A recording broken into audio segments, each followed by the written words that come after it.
नमस्ते। सोचिए, क्या हो जब टेक्नोलॉजी का सामना किसी अलौकिक शक्ति से हो जाए। आज हम भारत की कुछ सबसे रहस्यमयी और अनसुलझी भूतिया कहानियों की दुनिया में उतर रहे हैं। और हम ये भी जानेंगे कि कैसे ये डरावनी कहानियां हमारी असली दुनिया के कुछ बहुत ही हैरान कर देने वाले सच को सामने लाती हैं। तो चलिए सीधे चलते हैं भारत के एक सबसे परेशान करने वाले और हाँ, ऑफिशियली अनसुलझे केस की तरफ। ये एक ऐसी कहानी है जो एक नामुमकिन फोन कॉल से शुरू होती है। ये कहानी है घोस्ट कॉलर केस की, एक ऐसा मॉडर्न रहस्य जिसमें टेक्नोलॉजी और सुपरनैचुरल ताकतों का एक अजीब सा मेल देखने को मिलता है। साल था 2019, गर्मियों का मौसम। आयुष मेहरा, एक 26 साल का डेटा एनालिस्ट, उसकी जिंदगी में एक बहुत ही अजीब और डरावना सिलसिला शुरू हुआ। उसे कुछ रहस्यमयी कॉल्स आने लगीं। कॉलर आईडी पर नाम चमकता था राघव कॉलिंग। अब इसमें बस एक ही प्रॉब्लम थी। राघव, जो उसका भाई था, उसकी 3 महीने पहले मौत हो चुकी थी। ये कॉल्स भी कोई आम कॉल्स नहीं थे। इनका एक बहुत ही डरावना पैटर्न था। हर कॉल ठीक रात के 2:45 पर आता, सिर्फ 11 सेकंड तक चलता, और लाइन पर पहले तो एकदम खामोशी होती थी और फिर किसी के धीरे धीरे सांस लेने की आवाज आती थी। लेकिन सबसे अजीब बात तो ये थी कि पुलिस के मुताबिक ये कॉल्स एक ऐसी जगह से रूट हो रहे थे जहां कोई टेलीकॉम नेटवर्क मौजूद ही नहीं था। पर ये जो राज था ना, ये सिर्फ फोन लाइंस तक ही नहीं रुका था।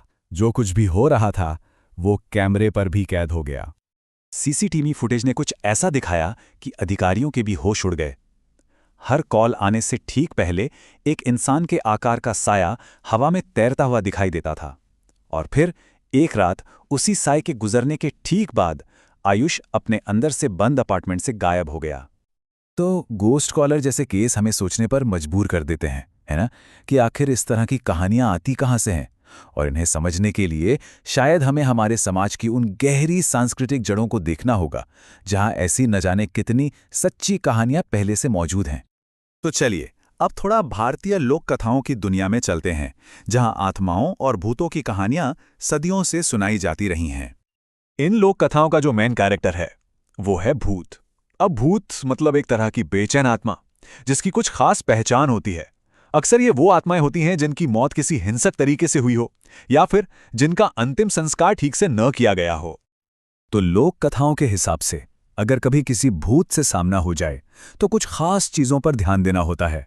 जैसे कहा जाता है कि उनके पैर पीछे की तरफ मुड़े होते हैं, उनकी परछाई नहीं बनती और वो जमीन पर चलने के बजाय अक्सर हवा में तैरते हैं। और ये जो मान्यता है ना, ये सिर्फ पुरानी कहानियों में ही नहीं है, ये तो जैसे हमारे देश के भूगोल में ही रच बस गई हैं। पूरे भारत में ऐसी अनगिनत जगह हैं जो अपनी भूतिया कहानियों के लिए फेमस हैं।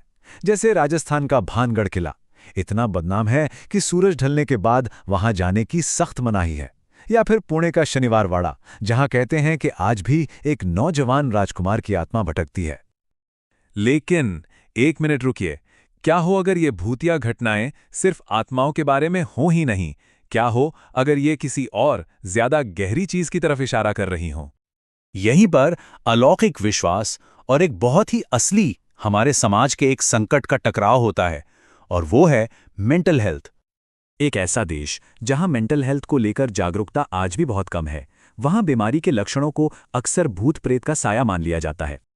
तो यहां सबसे जरूरी बात समझने वाली ये है, जिसे अक्सर लोग भूत प्रेत या कोई ऊपरी हवा समझ लेते हैं, वो असल में एक गंभीर मेंटल हेल्थ प्रॉब्लम का लक्षण हो सकता है।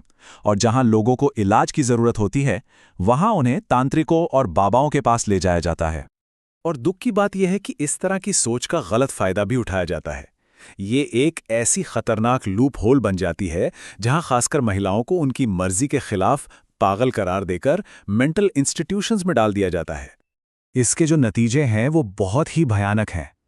कितनी ही ऐसी महिलाएं हैं जो बिल्कुल ठीक हैं, लेकिन उनके परिवार वाले ही उन्हें भर्ती करा देते हैं, और वहां उन्हें दुर्व्यवहार और बिना उनकी सहमति के इलेक्ट्रोशॉक थेरेपी जैसे ट्रीटमेंट झेलने पड़ते हैं। एक ऐसा सिस्टम जहां कोई निगरानी नहीं, कोई कानूनी सुरक्षा नहीं। ये सब हमें एक ऐसे कॉन्सेप्ट पर लाता है जो इन अलग अलग तरह की डरावनी या भूतिया घटनाओं को एक साथ जोड़ने में मदद कर सकता है।